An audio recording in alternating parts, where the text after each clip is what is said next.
नमस्कार मंडळी, मी मानसी नाईक खरेरा पुन्हा एकदा आपलं स्वागत करते resale.in प्रेझेंस पावर्ड बाय भारत ATMच्या यशोस्तुते या प्रेरणादायी कार्यक्रमात।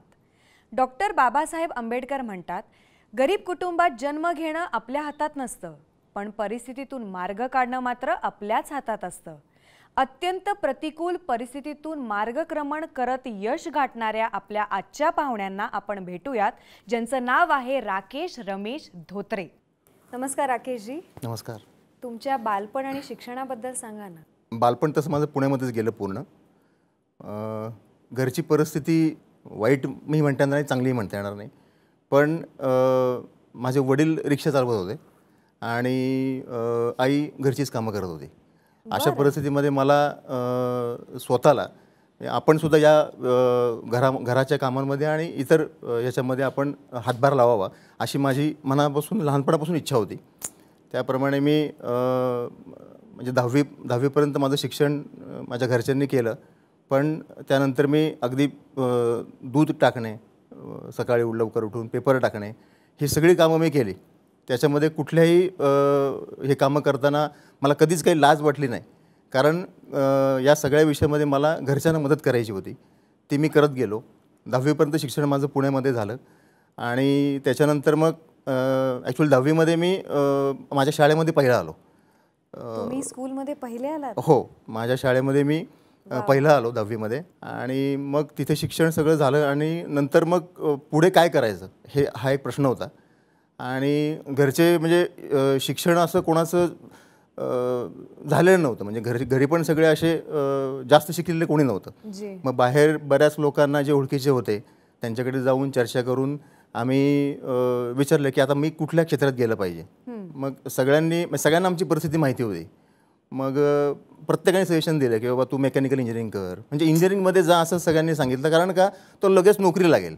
म्हणजे जसं तू आत्तापर्यंत करत आला घरच्यांसाठी किंवा स्वतःसाठी, तसं तू शिक्षण लवकर संपेल, 3 वर्षाचा डिप्लोमा होईल आणि लगेच तुला नोकरी लागेल, म्हणून इंजिनिअरिंग कर, इतर कुठे म्हणजे BCom कर किंवा असं मला कोणी सजेस्ट केलं नाही। मग त्याप्रमाणे मला गव्हर्नमेंट पॉलिटेक्निक पुणे चतुर्शृंगीला मला ॲडमिशन मिळालं।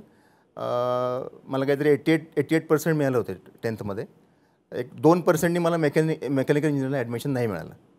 मग परत प्रश्नचिन्ह की आता करायचं काय। मग परत सगळ्यांशी चर्चा केली। मग सगळ्यांनी मला सांगितलं की त्यावेळेस धातुशास्त्र हा विषय चांगला फुल फ्लेजमध्ये होता, म्हणजे इंडस्ट्री चालू होती ती। आणि मग मी मेटलर्जिकल इंजिनिअरिंगला ॲडमिशन घेतलं आणि 3 वर्षाचा डिप्लोमा मी कंप्लीट केला। डिप्लोमा पण मी डिस्टिंक्शनमध्ये कंप्लीट केला आणि मग नंतर परत शोध सुरू झाला नोकरीचा। मग त्याच्यानंतर परिस्थिती अशी आली की सगळीकडे इंडस्ट्रियल रिसेशन झालं, म्हणजे औद्योगिक मंदी आली 97च्या आसपास, 97-98।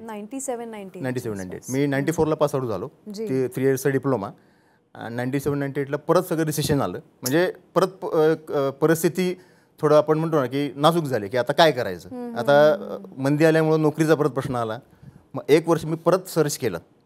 मग त्या 1 वर्षामध्ये पण मी म्हणजे घरी बसलो नाही, म्हणजे इंजिनिअरिंग झालं होतं तरीसुद्धा मी एका जिममध्ये मी एक ज्यूस बार चालवला 1 वर्षभर आणि म्हणजे त्यातून जे काही इन्कम येत होतं ते घरी दिलं की बाबा आपण शिक्षण झालं, काहीच करत नाही आहे, म्हणजे आई वडिलांच्या अपेक्षा असतात, म्हणजे अर्थात कळत होतं आईला सगळं, पण परिस्थिती बाहेर अशी होती की नोकरीच नाही आहे, तर काय करणार। मग तो ज्यूस बार चालवला 1 वर्ष आणि मग नंतर एक थोडा चौकशी केली, प्रयत्न केले खूप। कोल्हापूरला एका कंपनीमधून मला कॉल आला, गोकुळ शुगर MIDCमध्ये। मग तिथे इंटरव्ह्यू दिला, तो थ्रू झाला आणि जीव भांड्यात पडला माझा की ठीक आहे, आता काहीतरी एक दिसते दिशा की बाबा काहीतरी होईल आता। मग तिथे ट्रेनिंग होतं माझं 1 वर्षाचं। मग ती ट्रेनिंग कंप्लीट केलं, 1 वर्ष तिथे सर्व्हिस केली आणि मग त्यानंतर थोडं चांगली परिस्थिती आली असं म्हणता येईल। मग मला भारत फोर्जमध्ये नोकरी लागली, कल्याण स्टीलमध्ये। मग तिथे मी काम केलं आणि असं करत एक 8 ते 9 वर्ष मी या म्हणजे इंजिनिअरिंग फील्डमध्ये जे माझं आहे त्याच्यामध्ये एक सर्व्हिस केली। पण म्हणजे आपण एक असं म्हणू शकतो की मजा येत नव्हती, की रोज सकाळी जायचं, 8 तास 4 भिंतीच्या आत काम करायचं, परत यायचं, नवीन काही शिकायला नव्हतं। अर्थात होतं, पण म्हणजे त्या पद्धतीने नव्हतं की आपण 10 ठिकाणी जायला किंवा असं बघायला किंवा काही नवीन R&D करता येईल का, असं काही होत नव्हतं। आणि ती खदखद आतून मला होती की काय नाही, म्हणजे आपण खुश नाही आहे याच्यामध्ये, की काहीतरी क्रिएटिव्ह करता येते तसं होत नव्हतं. वर्क सॅटिस्फॅक्शन मिळत अजिबात नव्हतं. त्याच्यामध्ये पण बरेचसे मी उद्योग केले तिथं, म्हणजे कंपनीमध्ये पण.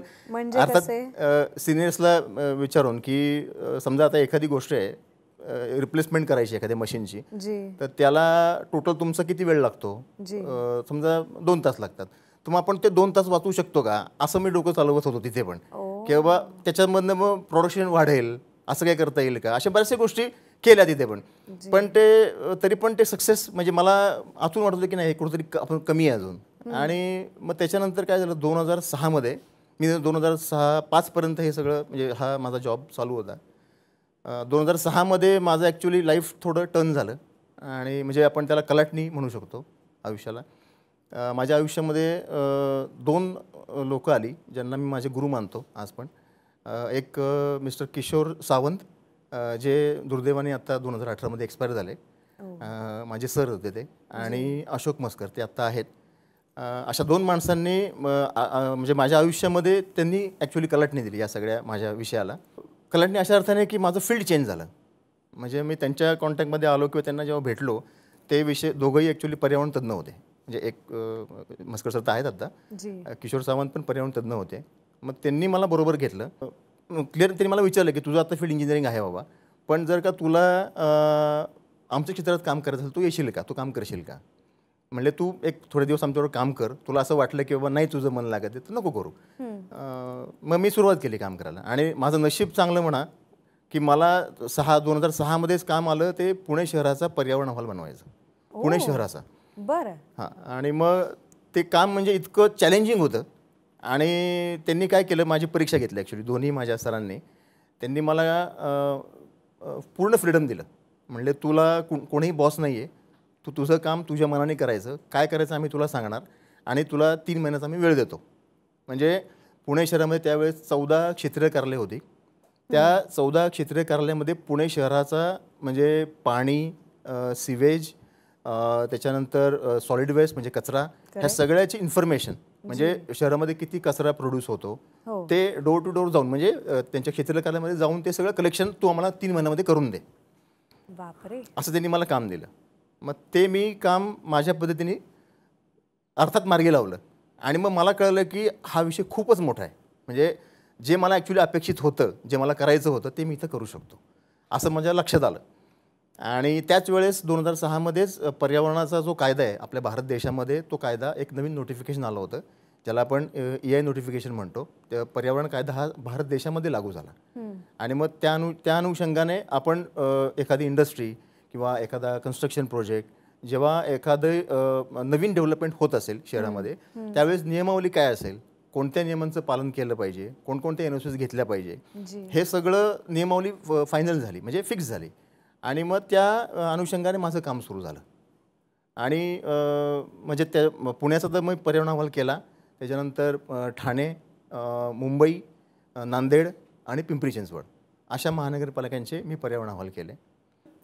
सर सॉरी मी जरा इंटरप्ट करते तुम्हाला, पण मला हे ऐकायचं आहे की एकीकडे तुम्ही इंजिनियर आहात, पण कम्प्लिटली 180 डिग्री टर्न घेऊन पर्यावरण हा प्लॅटफॉर्म, म्हणजे त्याच्यात इंटरेस्ट आणि म्हणजे तो सगळा अभ्यास, ह्या सगळ्या गोष्टीमध्ये तुमचा स्ट्रगल काय होता नेमका? ॲक्च्युली स्ट्रगल कसं आहे, स्ट्रगल लहानपणीपासूनच मी बघत आलो जी, आणि त्याच्यामध्ये पूर्ण आयुष्य गेलं माझं. त्यामुळं काही गोष्टी या मी अंगीकृत केल्या की आपल्याला मी ॲक्सेप्ट केल्या. आणि तिथून थ्रू कसं होता येईल, म्हणजे आपण असं म्हणू शकतो की चॅलेंजेस मला आवडतात आणि चॅलेंजेस थ्रू करून जिंकायला आवडतं. मी तुम्हाला थोडं माझ्या लहानपणीची गोष्ट सांगतो. आमचं पत्र्याचं घर होतं. म्हणजे 2 बाजूनी फक्त 3 बाजूनी भिंती आणि 3 बाजूनी पत्रे, 2 बाजूनी भिंती. म्हणजे उन्हाळा आम्ही इतका सोसला आहे ना. आणि म्हणजे घर जे आमचं होतं, घर आणि आमचा लहानपणी म्हणजे माझ्या लहानपणी, वडिलांच्या लहानपणी तिथे गोठा होता, घराला बाजूला लागून गोठा होता. आणि त्या गोठ्यामध्ये आमचं घर होतं. म्हणजे फरशी जी असते ना, फरशी ती एकसारखी कधीच नव्हती.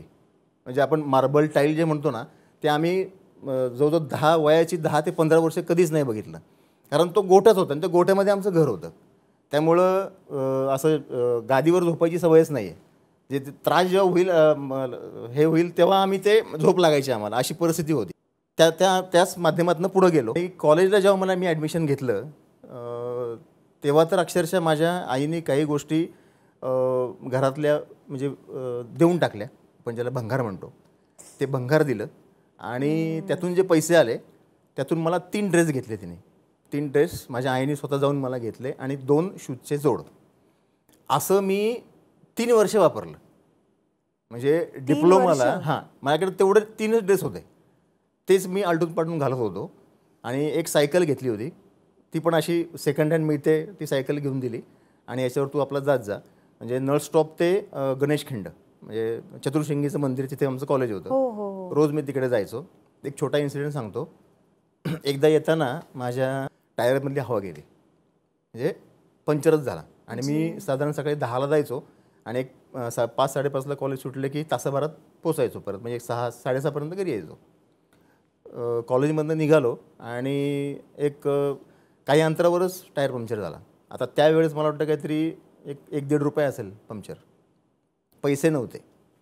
मग मी तिथपासून ते नळ स्टॉपपर्यंत आमच्या घरापर्यंत ती सायकल अशी हातात घेऊन आलो. नळ स्टॉप म्हणजे चतुर्शिंगी ते नळ स्टॉप. बापरे. मी रात्री 8 वाजता घरी आलो. 8 वाजता म्हणजे आमच्या घरातले सगळेच मेंबर वाट बघत होते की कुठे गेला हा. असं कधीच होत नव्हते की मी याला 6चे 6:30 7 होतील 8 होतील, कधीच नाही. सगळे वाट बघत बसले होते आणि म्हणजे रडले. पण तेव्हा विचार केला की आता म्हणजे आपण जर काही केलं नाही तर मग कोण करणार. आणि ते एक म्हण असते ना की शिवाजी महाराज पाहिजेत पण शेजारच्या घरात. म्हटलं तसं नाही, आपल्याच घरात आणि आपल्यालाच व्हायचं आहे आता. म्हणजे महाराज होऊ शकत नाही तेवढी माझी नाहीच आहे, पण एवढे कष्ट करायचे की आईवडिलांना अभिमान वाटला पाहिजे. बाहेर गेल्यावरती त्यांना असं लोकांनी म्हटलं पाहिजे की हे राकेश धोत्रेचे आईवडील आहेत. एवढं काम करायचं, एवढं मी निश्चयच केला होता. मग त्यानंतर जेव्हा 2006ला थोडं आयुष्यामध्ये कलाटणी मिळाली आणि हे माझे गुरु भेटले आणि ते भेटल्यावरती खरंच खूप म्हणजे त्यांनी पण मला खूप सहकार्य केलं, सांभाळून घेतलं. काही ठिकाणी माझा स्वभाव असा होतो की पटकन काहीतरी बोलून जायचं, म्हणजे समोरचा माणूस दुखावला जातो. पण ते सगळे त्यांनी मला माझ्या म्हणजे चांगले गुण वाईट गुण सगळे ॲक्सेप्ट करून त्यांनी मला ॲक्सेप्ट केलं. आणि विशेष म्हणजे मला शिकवलं. म्हणजे मला काहीच येत नव्हतं, एन्व्हायरमेंटचा सुद्धा मला माहीत नव्हता, पण सगळ्या गोष्टी त्यांनी मला शिकवल्या. आणि मग मी 2008मध्ये मी यात शिक्षण पण घेतलं. मी एन्व्हायरमेंटचा डिप्लोमा केला आणि मग याच्यामध्ये फुल फ्लेज मी या फील्डमध्ये काम करणं सुरू केलं. मग अगदी कंपनीचं मार्केटिंग असू द्या, बिझनेस डेव्हलपमेंट असू द्या. म्हणजे पुणे शहरामध्ये मी आज अभिमानाने सांगतो 100% बिल्डर मला ओळखतात. आणि बिल्डर म्हणा, इंडस्ट्री म्हणा, ते का ओळखतात? कारण म्हणजे रेग्युलर काम असेल, समजा एखाद्याचे NOC आणायचे, NOCचं काम करायचं, तर ते कोणीही करतं. जेव्हा माझ्याकडे काम यायचं ते असं काय यायचं की हे काम अडकलं आहे आमचं. मी आता एक छोटा किस्सा सांगतो, नाव पण सांगतो. ब्रह्मा ग्रुपचं माझे क्लायंट आहेत आणि त्यांचं महाबळेश्वरला एक हॉटेल आहे, ली मेरिडियन. तर त्याचं एक छोटंसं काम होतं, ते बरेच दिवसापासून अडकलं होतं. मग त्यांनी मला सांगितलं की तुम्ही हे करू शकता का? आणि माझे सर मला त्यांच्याकडे घेऊन गेले. 2 वर्षापासून अडकलेलं काम मला जेव्हा माझ्या सरांनी माझी ओळख करून दिली की हा काम करेल, त्यांनी सगळी चर्चा केली, मला बाहेर पाठवलं आणि ते साहेब म्हणाले ये बच्चा करे. तर ते म्हणले तुम्ही काम द्या, झाल्यावर मी तुम्हाला फोन करेन. आणि मग बाहेर आलो. सरांनी, मी तोपर्यंत निघून गेलो होतो, त्यांनी मला फोन केला. मला म्हणाले राकेश हे काम होईल किंवा नाही होईल मला सांग, कारण माझी रेप्युटेशन मी इज ऑन स्टेक, काय करायचं मला सांग. बिलकुल. म्हणलं सर डन, हे काम मी करणार. माझे पूर्ण एफर्ट्स घेतले आणि ते काम मी 10 दिवसामध्ये केलं. 2 वर्षापासून राखलेलं काम होतं. 10 दिवसात पूर्ण केलं.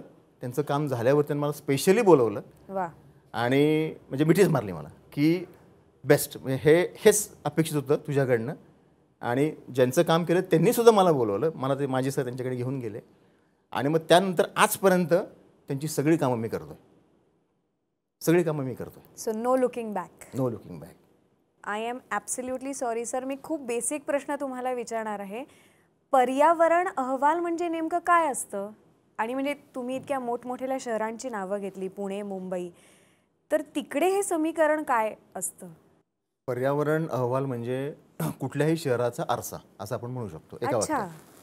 कारण ध्वनी प्रदूषण, जी म्हणजे noise pollution, air pollution, water pollution, ह्या 3 गोष्टी आणि पूर्ण इन्फ्रास्ट्रक्चर शहराचं ज्याच्यामध्ये सगळ्याच गोष्टी येतात. म्हणजे बायोडायव्हर्सिटी आहे, ग्रीन एरिया किती आहे, झाडं किती आहेत, कन्स्ट्रक्शन एरिया किती आहे, कुठल्या प्रकारचं कन्स्ट्रक्शन आहे, बरं नदीची पाण्याची परिस्थिती काय आहे, जे प्यायचं पाण्याची परिस्थिती काय आहे, सिवेज ट्रीटमेंट प्लांट किती आहेत, त्याची परिस्थिती काय आहे, ह्या सगळ्याचा अभ्यास म्हणजे पर्यावरण अहवाल.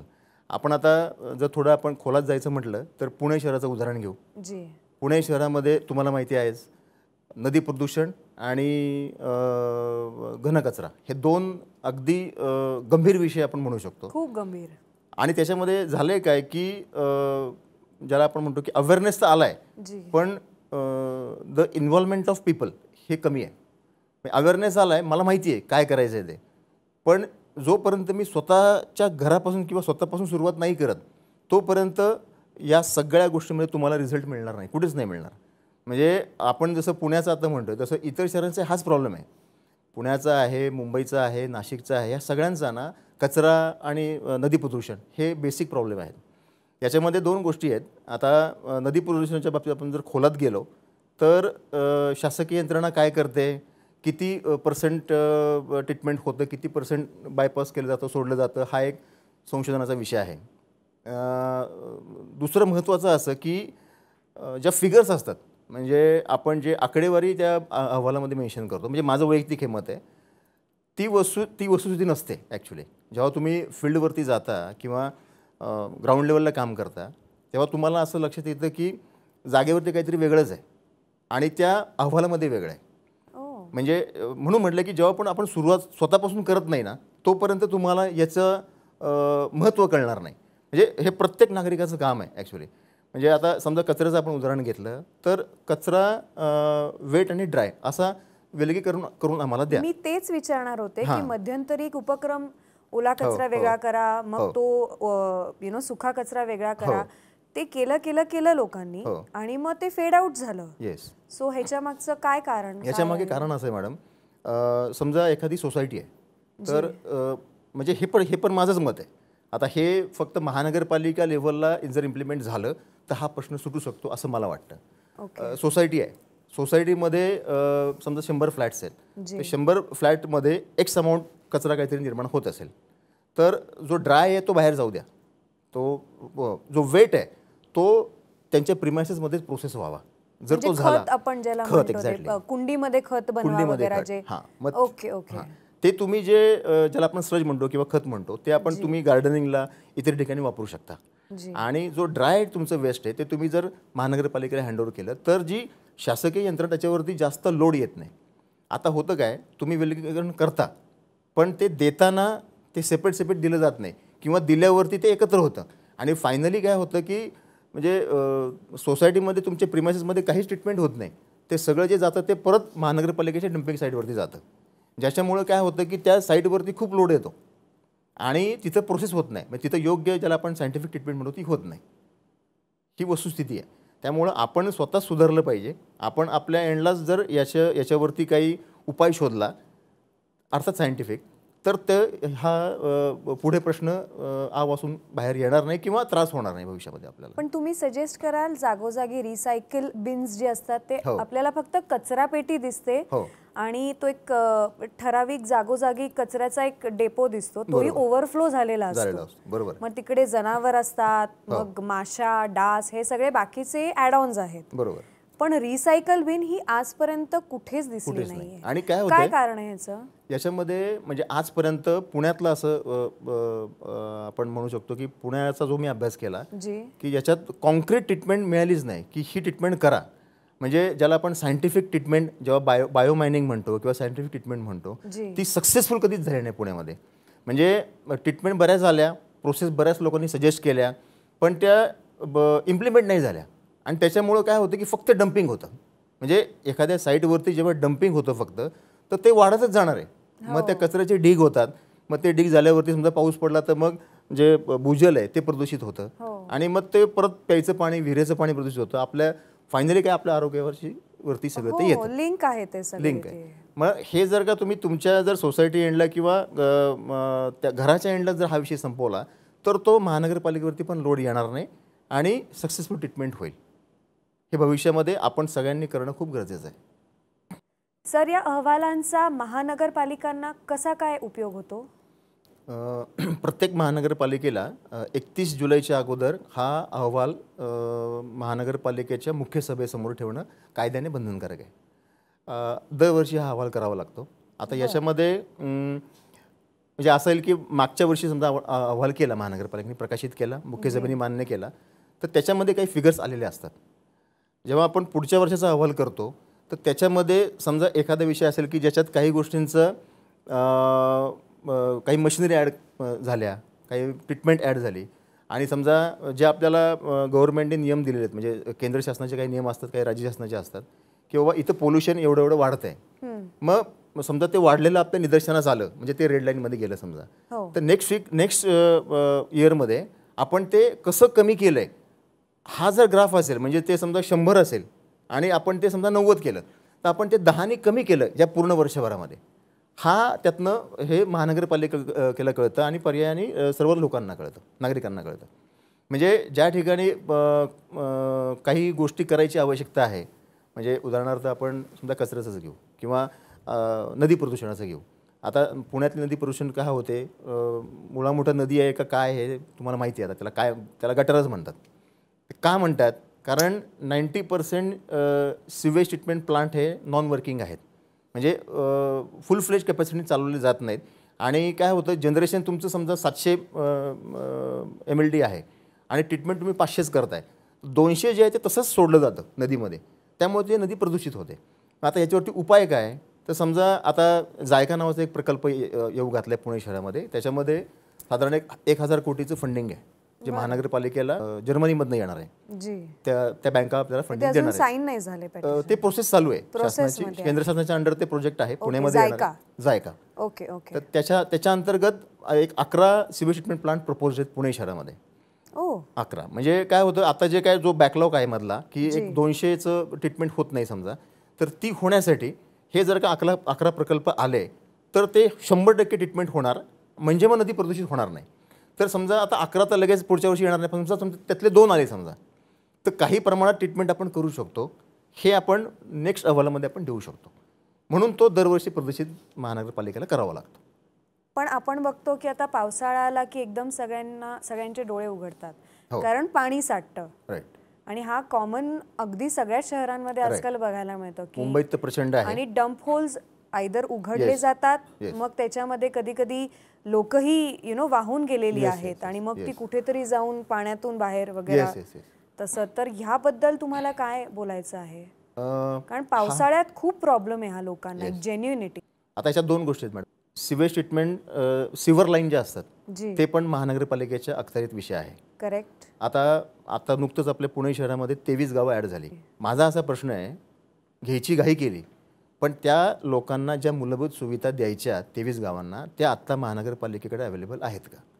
याचं उत्तर नाही असं आहे. म्हणजे आज जर महानगरपालिकेला नाही आहे असं का वाटतं तुम्हाला? कारण ती आज ॲड झाली आहेत, बरं. पण आज घेतल्यानंतर, आज घेण्यापूर्वी त्याचा जो एक ज्याला आपण डिटेल प्रोजेक्ट रिपोर्ट म्हणतो, तो बनवणं अपेक्षित होतं. तो बनवून त्यांना लागणाऱ्या मूलभूत सुविधा, म्हणजे water supply, solid waste, electricity, त्याच्यानंतर पथ रस्ते आणि इतर, म्हणजे अगदी सिव्हर लाईन पण आता त्या ॲड झाल्यात. म्हणजे तुम्हाला त्यांना टॅक्सेस वगैरे सगळं लागणार, पण जर का मिळत नसेल त्यांना, तर मग त्यांनी टॅक्स का द्यायचा?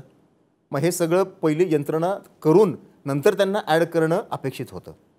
तसं झालं असं त्यांना डे फर्स्ट, म्हणजे ज्या दिवशी ते महानगरपालिका हद्दीमध्ये आले त्याच दिवसापासून त्यांना ह्या सगळ्या सुविधा मिळाल्या असत्या. पण तसं आता होणार नाही, ही वस्तुस्थिती आहे. सर, इतक्या क्रिटिकल अहवाल बनवणाऱ्या इतर संस्थांमध्ये आणि तुमच्या संस्थेमध्ये काय फरक आहे? खूप मोठा फरक आहे. काय होतं, कन्सल्टंट म्हणून सगळेच जण काम करतात, गाईड पण करतात, NOC येते आणि जे स्टेक होल्डर्स आहेत त्यांना ती गरज पण असते त्यांची, म्हणजे ते NOC त्यांना घ्यायची पण असते. आणि NOC घेतलं की आपलं काम संपलं असं प्रत्येकाला वाटतं. माझं काम तिथे सुरू होतं. NOC घेतली की मी जो माझा क्लायंट म्हणू आपण किंवा जो व्यावसायिक आहे त्यांच्याकडे मी जातो. त्यांच्याकडे बसून त्या NOCमध्ये काय काय आहे, म्हणजे त्याच्यामध्ये बऱ्याचशा कंडिशन्स असतात की तुम्ही NOC घेतल्यावरती काय काय करणं अपेक्षित आहे. त्याला काही सपोर्टिव्ह डॉक्युमेंट्स असतात. ते काही शासकीय विभागांना दर 6 महिन्याला वर्षभरांना पाठवायचे असतात आणि तुमच्या जी इंडस्ट्री आहे किंवा जे प्रोजेक्ट आहे त्याचं आपण म्हणू शकतो की प्रोग्रेस जो आहे तो प्रोग्रेस रिपोर्ट आणि एन्व्हायरमेंटल मॉनिटरिंग ज्याला आपण म्हणतो ते एन्व्हायरमेंटल मॉनिटरिंग. येस, म्हणजे त्याच्यामध्ये एअर, वॉटर, नॉईज, सॉईल ह्या सगळ्याचं पिरियडिकल टेस्टिंग आहे. ते टेस्टिंग करून त्याचे reports central government, state government आणि पोल्युशन कंट्रोल या सगळ्या डिपार्टमेंटला वेळोवेळी पाठवायचे असतात. काही पब्लिक नोटिसेस असतात ज्या त्यांनी द्यायच्या असतात आणि कामगारांविषयी बरेचसे नियम आहेत ते फॉलो करायचे असतात. हे सगळं त्या NOCमध्ये असतं. म्हणजे बिल्डर किंवा कोण त्यांना काय वाटतं की मला माझे NOC आले की माझं काम संपलं आणि इतर संस्था अर्थात मी एकटाच करतो असं नाही, काही लोक करतात पण 100% जेव्हा हे सगळेजण करतील त्यावेळेसच हे आपलं पुणे शहर, त्यानंतर महाराष्ट्र राज्य आणि भारत देश हा पोल्युशन मुक्त होईल असं मला वाटतं. पोल्युशन फ्री होईल. येस सर, तुमच्या या अभ्यासाचा, या आकलन पद्धतीचा या पॅन्डेमिक सिच्युएशनमध्ये काही उपयोग झाला का? 100% झाला. जेव्हा हे अनाउन्समेंट झाली मागच्या वर्षी मार्चमध्ये 20 मार्चला, मला माझे एक मित्र आहेत, सकाळचे पत्रकार आहेत, जितेंद्र मैड म्हणून, मी त्यांना फोन केला. म्हटलं सर काहीतरी केलं पाहिजे, मी काही बसू शकत नाही.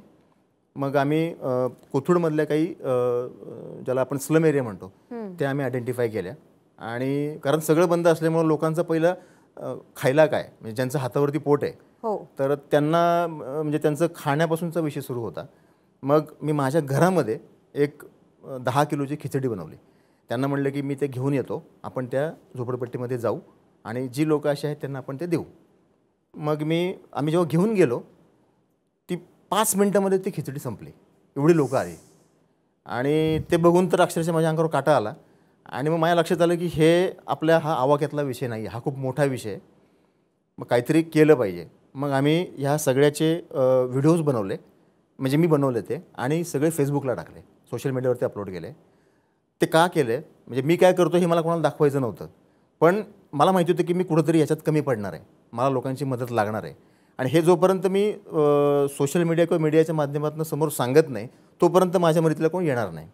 जेवढं मला शक्य आहे तेवढं मी केलं आणि एक 8 ते 10 दिवसानंतर हा जो आम्ही एक्सरसाइज ठेवला त्यानंतर मला सगळ्यांचे फोन यायला लागले. म्हणजे माझे अगदी शाळेतले मित्र, कॉलेजचे मित्र, इतर सगळे जे काही कारणामुळे लांब गेले होते किंवा नव्हते, जवळ नव्हते, त्या सगळ्यांनी हे बघून मला फोन केले. त्यांनी म्हणजे अक्षरशः किराणापासून सगळं मला प्रोव्हाइड केलं. मग आम्ही स्लम एरियातली लोकं, त्याच्यानंतर पोलीस बांधव, फ्रंटलाईन वर्कर्स ह्यांच्यासाठी अगदी मास्क, सॅनिटायझर, पाण्याच्या बॉटल्स, बिस्किट्स, स्नॅक्स असं सगळं आम्ही सकाळी निघायचो 8 वाजता ते एक दुपारी 3-4पर्यंत आम्ही पूर्ण पुणे शहरामध्ये हे जवळजवळ 3 महिने केलं. जोपर्यंत स्टेट गव्हर्नमेंटने डिक्लेअर केलं नाही की अन्नधान्य तुम्हाला आता मिळेल तोपर्यंत आम्ही हे सगळं पुणे शहरामध्ये करत होतो. वाव. आणि खूप मदत झाली सगळ्यांची, खूप सगळ्यांनी मदत केली. आणि एकटा काही करू शकत नाही, तुमच्याबरोबर जर टीम असेल आणि चांगली लोक असतील तर तुम्ही नक्कीच ह्या कोरोनासारख्या परिस्थितीवरती मात करू शकता, हे यातनं सिद्ध झालं. कोविड काळामध्ये हे जे काम केलं त्या सगळ्या कामाचं मी एक ॲप्लिकेशन वर्ल्ड बुक ऑफ रेकॉर्ड्समध्ये केलं होतं. वर्ल्ड बुक ऑफ रेकॉर्ड्स लंडनने याची नोंद घेतली आणि मला सर्टिफिकेट ऑफ कमिटमेंट हे देऊन मला त्यांनी सर्टिफिकेट हे दिलं. त्याबद्दल मी त्यांचाही आभारी आहे. सर, या क्षेत्रात सामाजिक बांधिलकीचं भान ठेवून तुम्ही जे काम करत आहात, तुमच्या या पुढच्या वाटचालीसाठी यशोस्तुते या कुटुंबातर्फे तुम्हाला मनापासून खूप खूप शुभेच्छा. धन्यवाद. तुझी वाट तुझसारखा नाही कुठे, आज दिशाही तुलाच पुसते, ही मातृभूमी काळी येऊन गुंजते. यशोस्तुते, यशोस्तुते.